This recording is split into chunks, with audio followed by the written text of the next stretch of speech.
Hello everyone and welcome back to W13 Universe. I'm your host Jitch. We are here in Los Angeles, California for another edition of Monday Night Raw.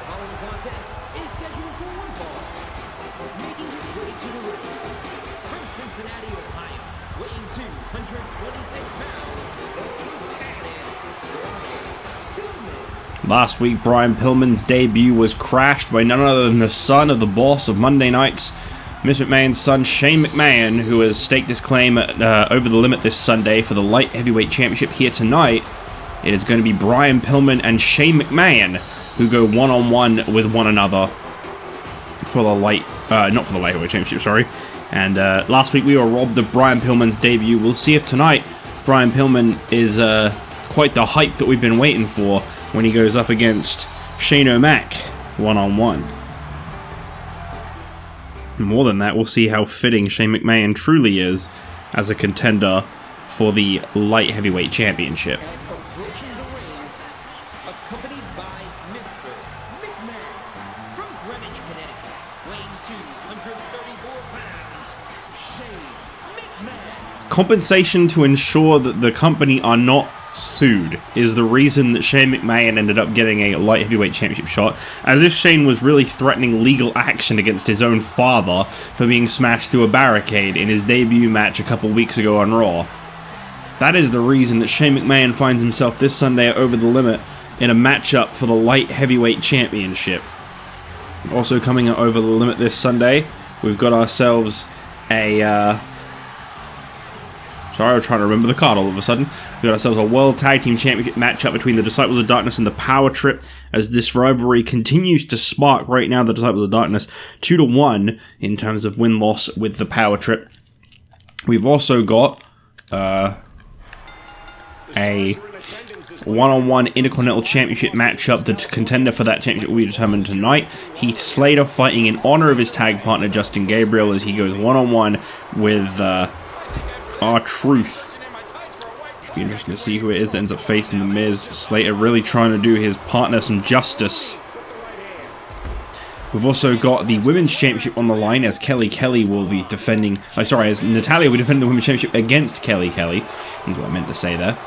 And that's going to be an interesting one. A lot of people say Kelly definitely does not deserve a Women's Championship opportunity. She did get a upset victory over Natalya a couple weeks ago on the season premiere of Raw, and it came in a very controversial fashion. No one actually saw Natalya tap out. Simply the referee seems to have just called for the bell. I find it interesting, Mr. McMahon's gear here tonight. He's decided not to suit up like he normally does. He's actually come here dressed to compete, which is a little bit suspect if you ask me. But, no one is asking me, so that's okay. Oh, nice power slam there by Brian Pillman. I'm not really seeing a lot of competition from Shane McMahon here tonight. Perhaps Pillman is the man who should be fighting for the Light Heavyweight Championship this Sunday at Over the Limit. Also Over the Limit, the championship matches. I believe I've listed off 4 of the 5, but we'll also be seeing the World Heavyweight... the WWE Championship. I'm used to be 12 because that's been going up lately and I haven't been recording. We've also got the WWE Championship at stake as John Cena defends against Randy Orton, the championship match that never happened a couple weeks ago on Raw thanks to Kane. Where John Cena will try to get his revenge against Kane here tonight in our main event. Also to come tonight, we've got a tag team matchup as Tiny Shiny teams up with Natalya to face Trish Stratus and Kelly in a tag team matchup. And that is also anticipation of Over the Limit this Sunday, where Tiny Shiny and Trish Stratus will go at it once more after their highly competitive matchup last week on Raw, both trying to prove themselves as top contenders for the Women's Championship. Shane McMahon getting absolutely annihilated by Brian Pillman, by the way. We still have one more match slot open for Over the Limit this Sunday. And one man who has been demanding that he gets that spot is Jinder Mahal, who currently we've only seen lose a tag team matchup alongside the Great Khali to the Disciples of Darkness. But nonetheless, there has been a demand that Jinder Mahal gets that 7th and final spot on the Over the Limit show. It has not been fulfilled though, and here tonight Jinder Mahal will not be in action. This show already stacked with plenty of previews for Over the Limit. As I say, ranging from this matchup, we're seeing the number 1 contender for the Lightweight Championship compete in his 2nd match ever We've also got Jetstar and Kevin Nash going one-on-one with each other. I believe that match is next. The tag team match that I just mentioned moments ago, the Contenders match between Slater and... Slater and... You're going to say Slater and Gabriel. Between Slater and Truth. And we've also got, finally, to complete the match card, our main event, as I say, John Cena and Kane set to go one-on-one with each other. Randy Orton quite frustrated at his lack of appearance on the final show before Over the Limit. He says he should be the one to be constantly pounding on Kane for taking away his championship opportunity. Shane McMahon. Excellent reversal there. I'm not really, as I say, I'm not really seeing anything impressive from Shane just yet. McMahon is confident that his son belongs in the Light Heavyweight Championship matchup this Sunday. I believe the referee has either just told McMahon to leave, or... I mean, right now, McMahon could be protecting his son from a submission loss. He wasn't, but he could have been.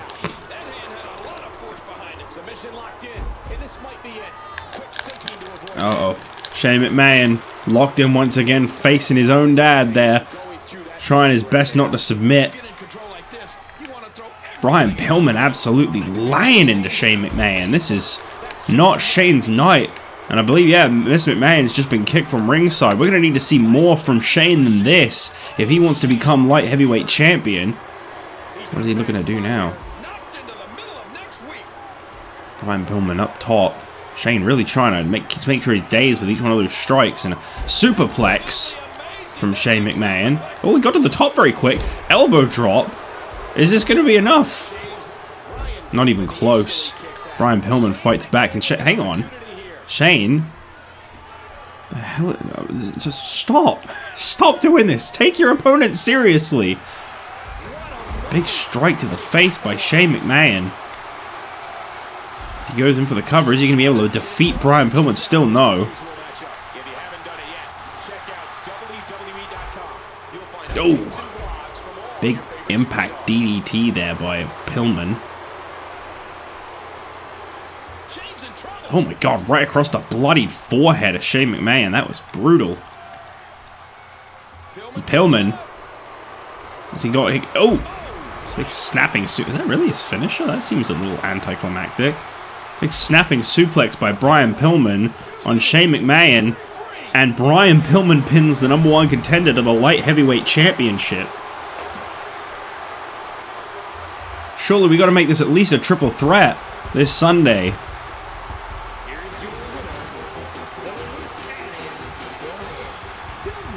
I have still yet to see anything that proves Shane McMahon as a worthy contender for the Light Heavyweight Championship, but I gotta say this was a great debut here tonight for Brian Pillman after having his match taken away from him last week. The loose cannon really, I think, won some fans over tonight. I don't know what this for business is all about. He's got Shane's blood on his hands still, man. What the hell? This guy's nuts. You think you'd want to wash that off? Anyway, we move towards our next match. I believe Jetstar and Kevin Nash are set to go one-on-one next.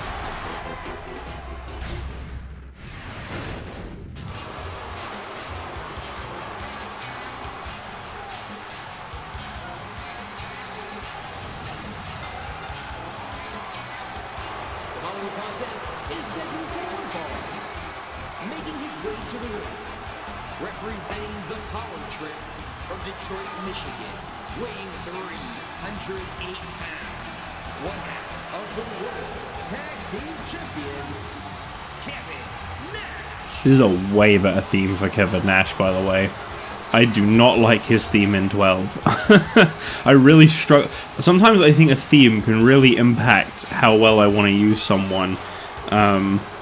And I did not like what he had in 12. That is I think that might be his Diesel theme. I'm not really sure. It's just really lacking. He looks a lot better in this game, to be honest. Kevin Nash looked kind of half-assed in 12, whereas like he looks way better in this one. One half the World Tag Team Champions, Kevin Nash, set to go up against Jetstar one-on-one just 6 days before the Disciples of Darkness and the Power Trip meet once again for the World Tag Team Championship. Of course, that didn't go too well for them on the last Raw of the season, of Season 2. That could be different this time around for Jetstar Nemesis.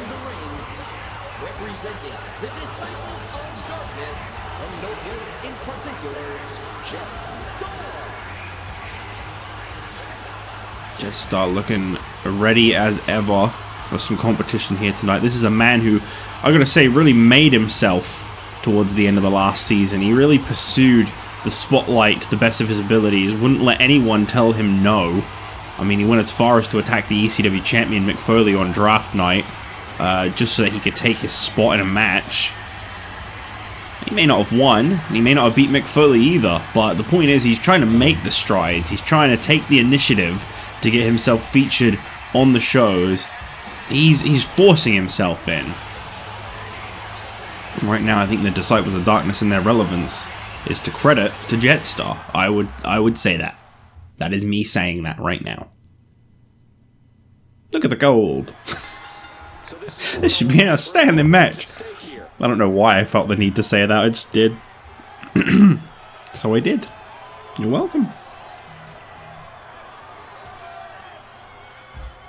Kevin Nash very quick on the control. You got to think on paper, this is really not Jetstar's match, and very well this could not be Nemesis and Jetstar's match this Sunday at Over the Limit. I'm not exactly sure what's been going on with Vader and Nash just lately, but the Disciples have definitely, I think, been getting the upper hand in ways I never expected them to put it simply. They have really gotten some big upsets against the Power Trip just recently, and I don't know if that is necessarily an upset or if this is the beginning of something beautiful for these two as a tag team, if they are really starting to make a name for themselves. I mean, we're now just past a year since the Disciples of Darkness debuted. It would be rather symbolic for them a year after they debuted to finally capture some championship gold together. But symbolism isn't everything. Sometimes reality sets in. And the reality of it is they are going up against some absolute Goliaths. Man, that was a vicious elbow drop. Jester goes behind. Jester.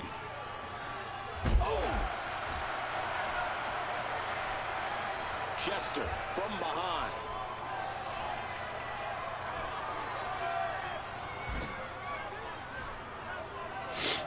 I think I saw a tooth fly out. Oh man! Once again, we're seeing this incredible performance from Jetstar where he really kind of manages to bring someone the size of Kevin Nash down.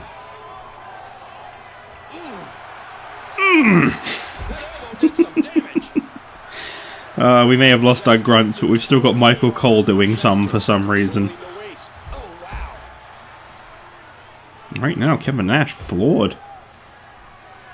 There's a lot of shine on Jetstar compared to like Kevin Nash. Although to be fair, Kevin Nash has got a lot too. Oh my gosh!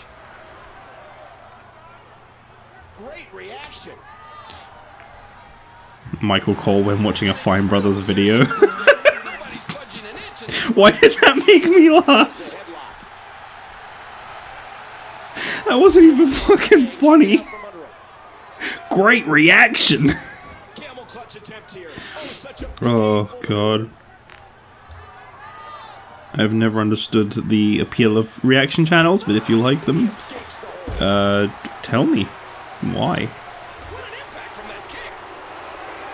And that's not me calling anyone out either. That's me genuinely trying to figure out why people watch them, because I don't actually like. I don't get it, I guess is the better way to put it. Jetstar up on the top. That didn't last long. Don't think he's much of a flyer, to my knowledge.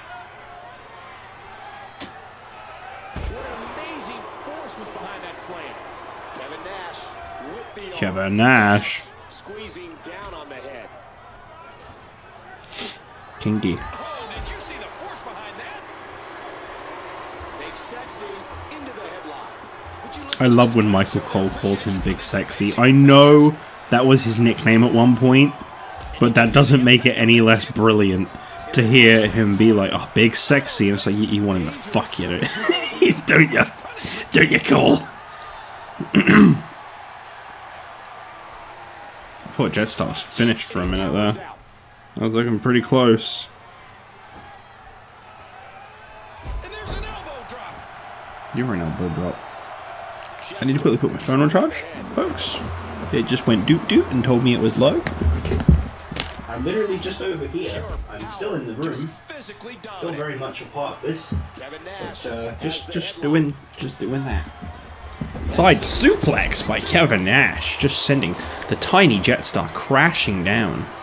He is a very small lad compared to Kevin Nash, let's be honest. Back up to his feet. I mean, he's held his own for almost 5 minutes against Kevin Nash so far. I don't really feel like either one of these has necessarily got the upper hand. Okay, Kevin Nash walking away and Jetstar gonna follow. That's bold. He really hasn't been backing down from a whole lot just lately, Mr. Jetstar. Suplex on the concrete. That's concrete, damn it. You know the WWE champion's going to be competing in that huge match, and every time he's in the ring, something big's sure to happen. Okay. They're talking about the main event. John Cena and Kane, one-on-one. For the first time, I believe. After Kane absolutely laid waste to John Cena a couple weeks ago on Raw, that is going to be a very interesting main event, if you ask me. But you didn't, so I should probably not have said anything. Submission hold applied here. And Jetstar able to escape. Ooh. Ooh, I like that. Very nice. Kevin Nash. And a big suplex brings Jetstar down in the center of the ring. Kevin Nash in control as he once again takes a step outside the ring. Uh-oh. Take it easy, Nash. We don't need that. We don't need any carnage.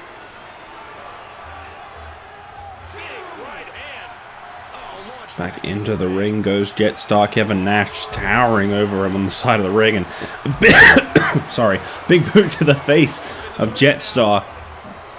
Kevin Nash now lifting Jetstar up. What are we going to see here? Nothing. Okay. Jetstar sending Kevin Nash to the outside. That's not where I thought this would go. I mean, it kind of is, because I left the AI to play a match together. But I stand by it. Jetstar Nemesis Tiny Shiny. I do not play those matches. No, sir. That is against the rules. Back into the ring goes Kevin Nash, and Jetstar with a big elbow to the face. Okay, Nash gonna follow Jetstar out. Almost 7 minutes deep into this one-on-one competition. And a big running boot! Oh! It's weird that every episode now goes over an hour. I'm used to them being like 50 minutes, but obviously we have a 5th match. And I think the matches take a little longer too, to be fair. I mean, they do spend a lot of time if I leave them in control doing this. This is like a given in 13. They will go to the outside by the table and just screw around. Like, that's a fact. You're gonna get that every match if you let them take control. Well, not every match, but it's like an 80% chance of happening. Jetstar, I don't know how people get such distance with their moonsaults. I'm gonna be honest with you. It's incredible, but it's already getting stale. And Kevin Nash is just up already. That didn't even phase him. Now, if we could please just go back to having a normal match and not focusing on a spot, that would be great. Because we don't really need those spots every single time there's a championship. Well, there's a match even, not a championship. This is a non-title matchup. I think this is like the 3rd time I've gone to call this a title match, and I'm really not sure why. Uh-oh. I think this is the end for Jetstar. If this connects, Jetstar is finished tonight. Jackknife powerbomb, my god, crashing down. Kevin Nash dragging him away. And you had to be very careful about how you went for the cover there. And Jetstar kicks out. I mean, to be fair, Kevin Nash wasted a lot of time. He wasted a lot of time. You may have noticed that that Vader and Nemesis aren't here tonight. This was apparently a part of, like, some kind of code of honor, was that they had to agree to this one-on-one matchup. Neither of them would be involved in this matchup in any way. And we are back on the outside. Because Jetstar wants to do a barricade break. He doesn't want to win, he wants to do a barricade break. Because we haven't seen one of those tonight. And we need to. I already know. Oh, never mind, he's going for his finisher. Tiger Bomb. Need a name for that. Go ask Dan. And a kick out by Kevin Nash at 1. These two with their power bombs. And what a stare down. Just having a moment. If only there was a WrestleMania sign to the side of them. He slapped his hand. Bad Nash. Jetstar takes out the knee. That's a good choice. Go for a very soft spot on Kevin Nash. Oh. Seems like you can't keep this young blood down. The Jetstar seems to be fully fueled once again. And Nash is able to continue to fight back. Grabs the head of Jetstar. Just a slap in the hand of Kevin Nash as he takes back control in this back and forth one-on-one match. Here tonight on Raw. Earlier tonight we saw Brian Pillman pick up a much-deserved victory over Shane McMahon. Here tonight, I feel like we're about to see Kevin Nash pick up a victory. That was a devastating big boot in the corner, but Jetstar continues to fight back above all odds. I'll tell you what, even if he does lose tonight, he's done it once again, exactly what I was talking about. He may not have won the handicap match, he may not have beaten Mick Foley, but the guy continues to put his name on the map, continues to impress. Shoves Kevin Nash. Big sexy. And oh, backbreaker.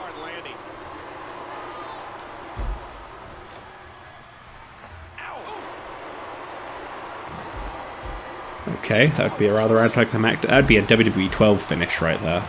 This game doesn't. I mean, I'll admit, if I'm not mistaken, it's usually quite an impactful move that wins in these. Generally, signatures and finishes only, or a really hard-hitting move right after they've like worn them down enough.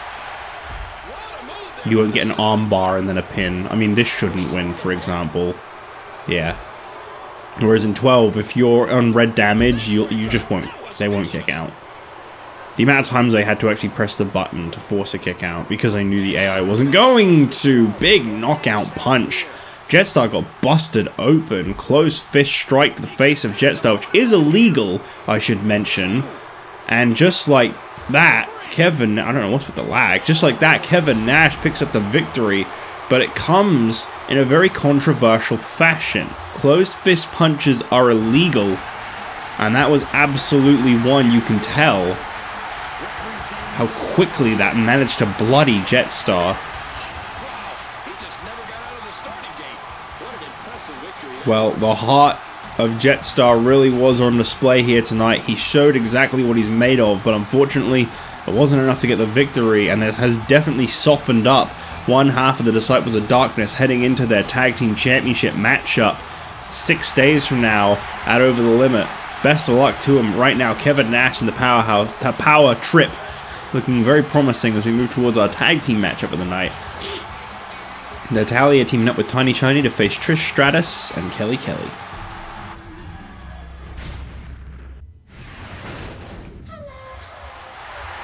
This theme, man. It never gets better. No introduction? No? Following contest? Tag team match? On my way to the ring, Kelly Kelly? It's alright, I'll say it. I'll just say it really broken up. I like Kelly Kelly's gear in this game. I don't remember it at all, but like, I like it. It's kind of cool. I like the arm thing. I like how much shine they always put on her attires, because she was really shiny in 12 too. I don't really know why. I don't recall that either, but then I don't really remember Kelly Kelly. Oh yeah, I never really did sort out Trish Stratus' theme. Whoops.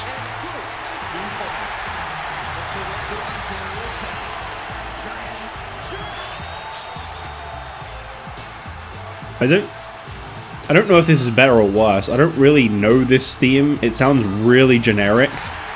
But, like, her other theme is terrible.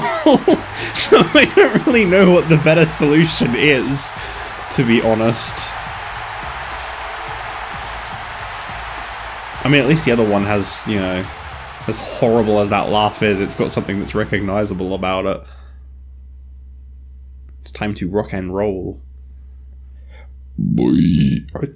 Honestly, I made that last Superstar thread you just saw on Trish. I made that in honor of the one that everyone really liked that Saria did in the previous game. And representing the Disciples of Darkness from the United Kingdom, Tiny Storm. She best not plan on using those bullets. That's illegal. You can't. That's not a weapon you can use in a wrestling match, I'm afraid. Tiny Shiny, folks. Getting a pay-per-view match this Sunday Over the Limit. She'll be competing for the... Not for anything, sorry. She'll be competing against Trish Stratus one-on-one after a great matchup we saw between the two last week here on Raw. I think this is a highly anticipated matchup. I'm really looking forward to seeing what goes down when they face off against each other. But this is just an interesting one. There's some controversy here.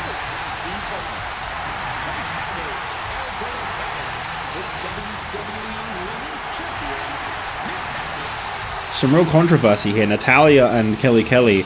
I mean, this is a women's championship match that a lot of the women on Raw feel doesn't need to be happening. It has no place taking place. Kelly is not a proven contender, and she shouldn't be competing for the title. That is the general consensus of the women's locker room here on Raw.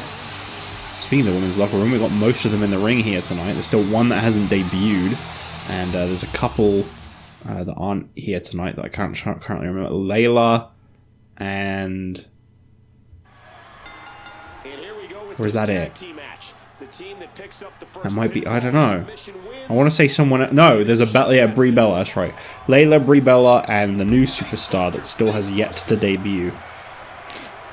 Exciting things are we've got Kelly and Tiny Shiny. Neither one of these two will be meeting each other in 6 days' time, so this isn't necessarily a preview of what you're going to get at Over the Limit, but this is Tiny Shiny's time to shine, in the sense of she could really pick up an important victory here tonight over the contender for the Women's Championship. I think this match has already gone longer than Kelly's match with Natalya on Raw a couple weeks ago. I really don't know what happened there. We have been told that referee was fined for behaving unprofessionally. However, Kelly's win is in the record books, and that has to be honoured with a championship opportunity, which is what she's gotten. Kelly with a great counter.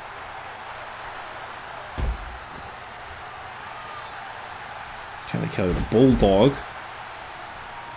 She goes in for the tag to Trish Stratus, and this is a flashback to last week's one-on-one matchup between Tiny Shiny and Trish. Oh no, Tiny Shiny maybe looking to make a tag out, but Natalya saying, no, you stay in there. I don't know what that was all about. I know Tiny Shiny and Natalya aren't exactly allies. Oh no, not the table again. Leave the table alone. We just fixed that. Jeez, what is it with you people in the friggin' table? Leave it alone. Not every barricade and table needs breaking, okay? Please, just get in the ring. Oh, what a painful kick. There's the impact there. Broken up, and that could have been bad. Oh, okay, I thought for a second there that Tiny Shiny done a bulldog on Natalya. I'm glad that I missaw that. Tiny Shiny running around the ring as she goes to the front, and out goes... Oh, no. Okay, there we go. Trish Stratus and Tiny Shiny on the outside. Tiny Shiny with a big head scissors. She takes down Trish Stratus. Look at the force behind that leg drop. I saw it. I want to see it again. Impact on that kick. Okay. This is with a wild strike. I hate it. Honestly, I'm like so tempted to maybe turn off the ability to leave the ring in these games, because it's just like, it sucks. It's shit. Not every fight needs to go to the outside. But I think for 1 year, for just the one calendar year, we can deal with it. you know, it's not as long as it sounds. So it won't be too bad. I mean, I'm already almost through a whole month of this. Like, it's not as bad as it sounds. We can do it. We can survive this. I'm not going to change it. I'm not going to succumb. Oh, big flatlining no, that wasn't S here, was it? I don't believe so. Or whatever that was, it was very impactful, and it really laid out Trish Stratus. Tiny Shiny, full control, and was that a tag? I didn't really feel like Natalya got tagged in. I always forget how tiny Shiny is until I see her next to, like, Natalya, who is not a giant. I'm not sure why Natalya always looks so much bigger, but it's mostly Natalya that I notice the difference. I mean, she's definitely, like, thicker set. Like, she's more buff than Tiny Shiny, and that might be it. But, like, you just really notice the difference. Whereas Trish Stratus, I guess, doesn't look too different. I mean, obviously the waist's a bit bigger, but then Tiny Shiny is supposed to be tiny. She's thin. Not a stick figure thin, but she's thin. Like the real Saria.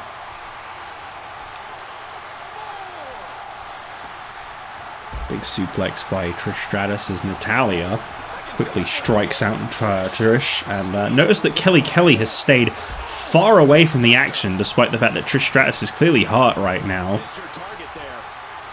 Oh no, Natalya, not you too. Oh, God. Just do it. Just break the table. Oh, no, we're going for the barricade this time. Okay. I guess it has been, like, what, an episode or two?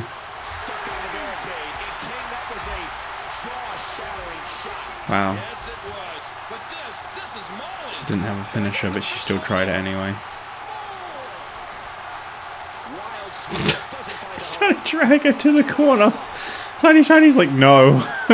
No barricades today. Oh, now she's going for the table. Okay. You don't need a finisher for the table. You just got to jump off the top rope like every other fucker at the moment.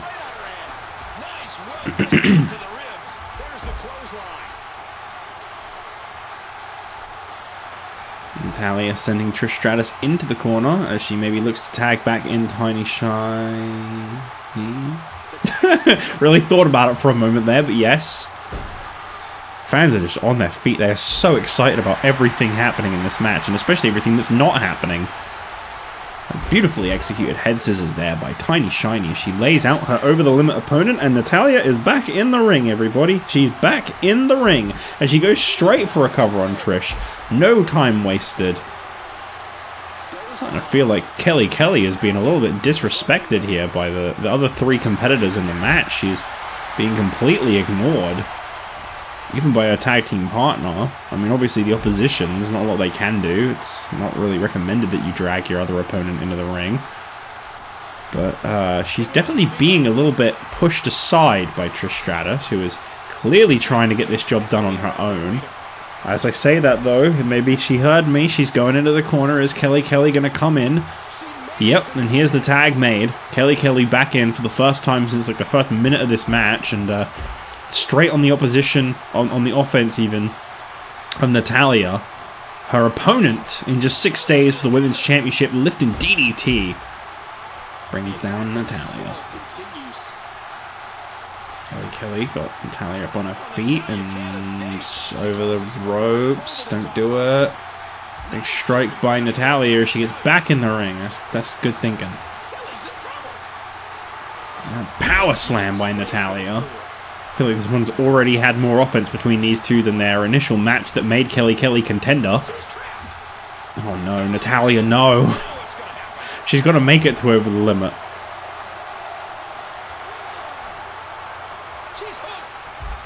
I'm hooked.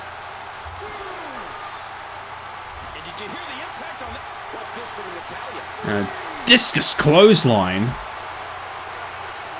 Lays out Kelly on the outside, but doesn't really help in any way. Very impactful, yes. Helpful in this match? No. Run. Go quicker. Just get it over with. Oh, and they got to get back in the ring because they're all scared of the 5 count. They're really scared of 6. I know everyone's afraid of 7, but the ref's afraid of 6. I mean, the wrestlers are afraid of 6. Where the hell is Trish Stratus? I didn't see her on the corner. Oh no, there she is. Okay. Kelly now looking hot as this match continues to be an absolute mess.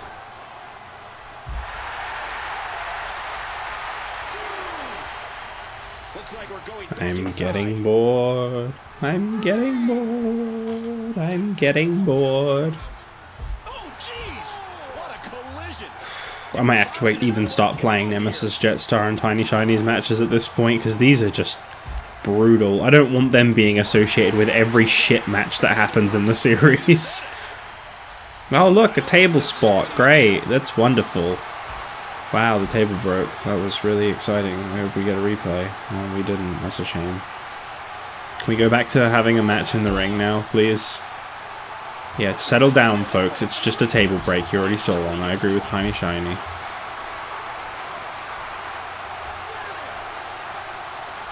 Kelly into the ring.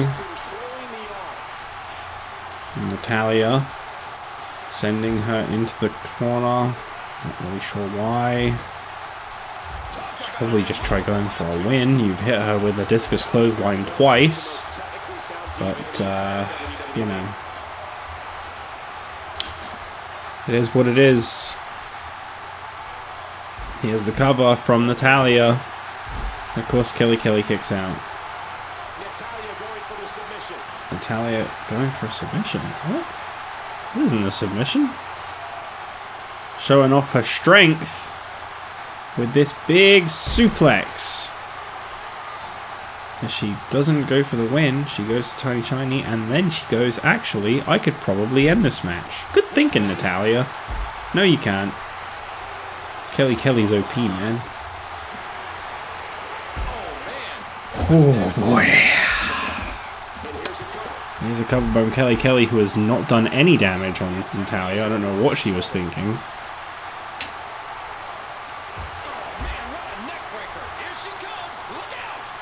Hot tag made to Trish Stratus. Maybe this will be a big turning point. Okay, Trish Stratus in the ring. Strikes out Natalya. Yes, comes off the corner. Strikes out Tiny Shiny. Yes, Trish Stratus now in the ring.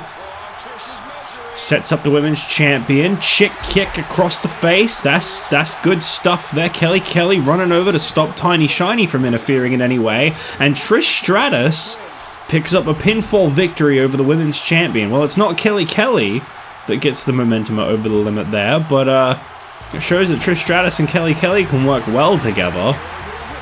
It goes to show that those table spots are absolutely useless. Jetstar put Nash to a table, it did nothing, and Nash won.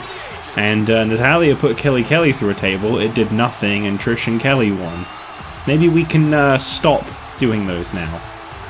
Maybe that would be a good idea. Well, we thank you all for watching this matchup. I don't know why I went to close out the episode there. There is still plenty more to come. Up next, #1 Contenders match takes place. Heath Slater and R-Truth one-on-one. The winner gets a shot at the Intercontinental Championship, The Miz, this Sunday.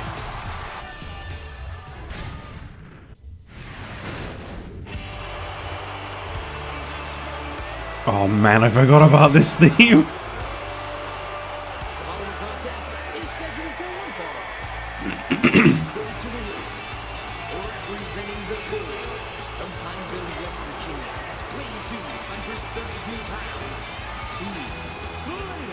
Why didn't he go back to this theme when 3MB split? I know it's not like a main eventer theme or anything, but he wasn't anyway. Why did he have a song that was about being a three-man band as a one-man band? I don't understand. This song was pretty good, man. It fit him really well. Oh, Heath Slater. What a guy. Oh, he got his music back! That's good to hear.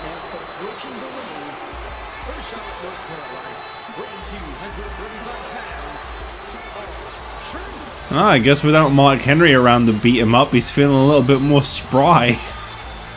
R-Truth, as we know, he was brought into the crew by Mark Henry, who would literally beat the ever-loving hell out of R-Truth anytime he rapped or danced in any matches or on his way to the ring.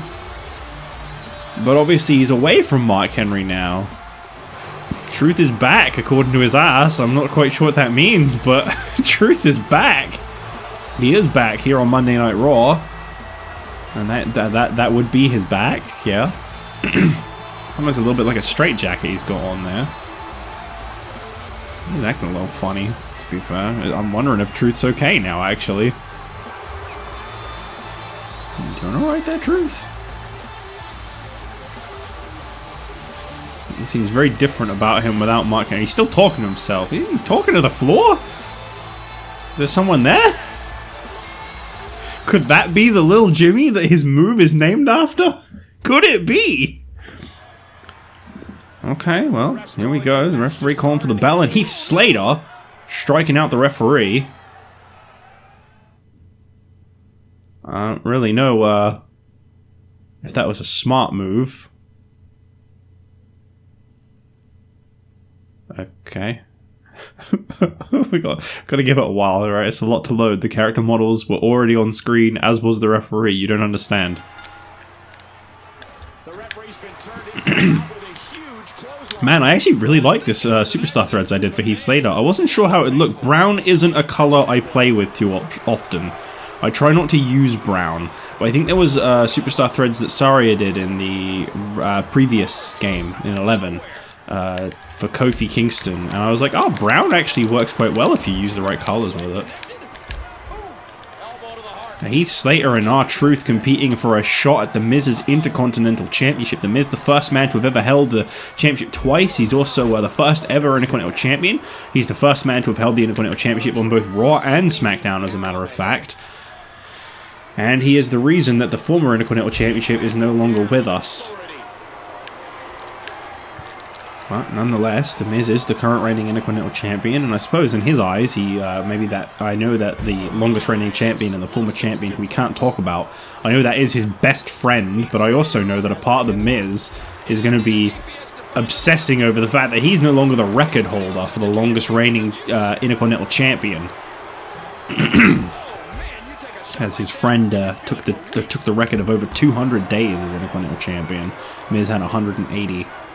Also defended the championship, I believe, around about 9 to 10 times before leaving, whereas The Miz, I believe, had 6 as his record.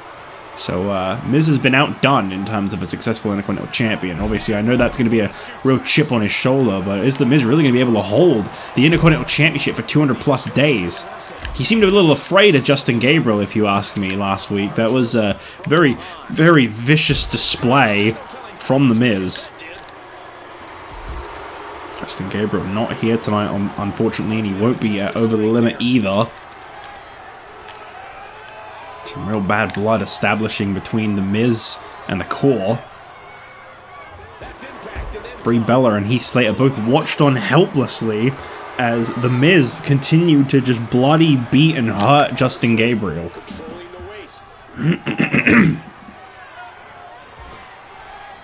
Here tonight, Slater fighting in honor of his tag team partner, and I know Slater hasn't had the best win-loss record, but that was his rookie year. He says Season 3 is the start of a new Heath Slater.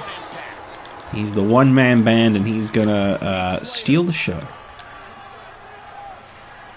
Felt like Gorilla Monsoon when I said that. Slater going over the top, and oh, there's the flippy-doo! I love when he does that move, although it didn't really work very well in that situation. Heath Slater controlling the head. Wow, what a sequence. Truth with a great reversal there. And the agile R-Truth lands a hard right.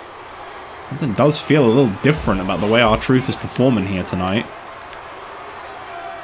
And the boot connects. I know he's still associated with Booker T. The crew's still alive and well with those two, but obviously Mark Henry, his former mentor, I suppose you could call him, the #1 contender to the ECW Championship, be facing off for the title a week from tomorrow against Mankind. Down on the head.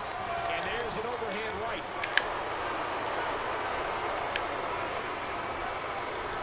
Heath Slater. Oh, Flapjack brings down R-Truth. Heath Slater going to go for the cover off of that one. And another kick out there by R-Truth for sure. Heath Slater is quite tall, isn't he? It's nice to see his hair be a little smaller.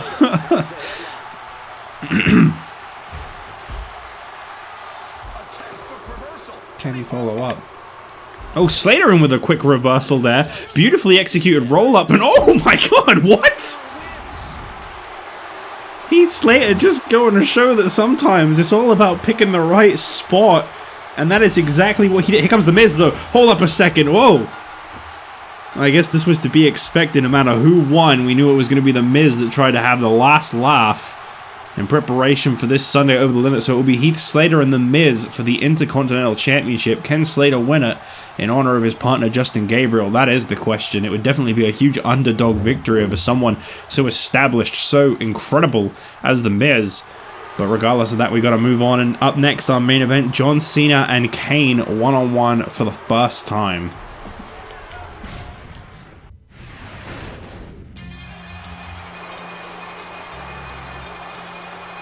I hope the champ realizes what he's getting himself into here tonight.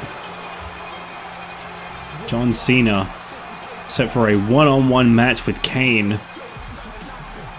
This is a bold move on his part to want to do this just 6 days before he's got to defend that title against Randy Orton. But John Cena, he was insistent. Kane crossed him a couple weeks ago. He tried to make a statement.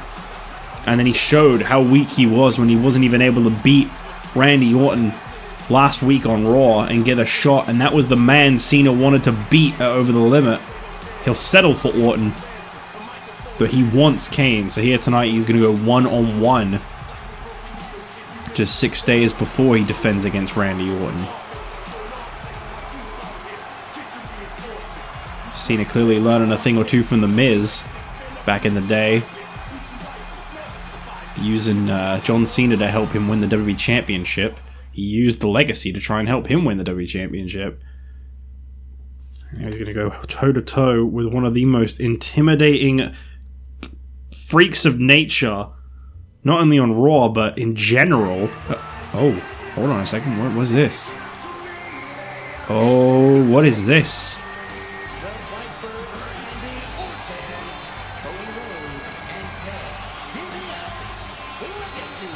This isn't at all what John Cena signed up for. The Legacy, we saw them reunite back at Extreme Rules. They helped bring the WWE Championship to Monday nights. Randy has gone on record to say he only did that to play John Cena for the fool. John Cena's got to accept he is outnumbered and his days as champion will not be long. Here tonight, Cody, Ted, Randy all coming down to the ring. What is this? Maybe some protection for John Cena. Maybe we're going to get a lumberjack match. Legacy surrounding the ring, watching Cena's back as he faces off one-on-one with Kane, making sure nothing too crazy happens. Cena waiting in the ring, clearly curious what the hell's going on. Legacy have turned their attention to Cena.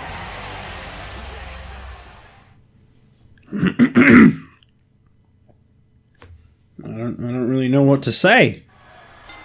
Oh, hold up a sec. Ted, whoa! Oh boy.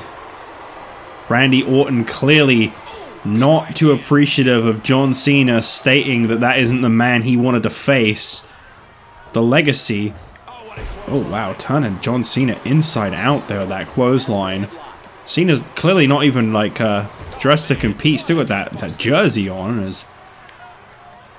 I think he was a little curious what these three were doing out here, but obviously we thought there was an alliance here.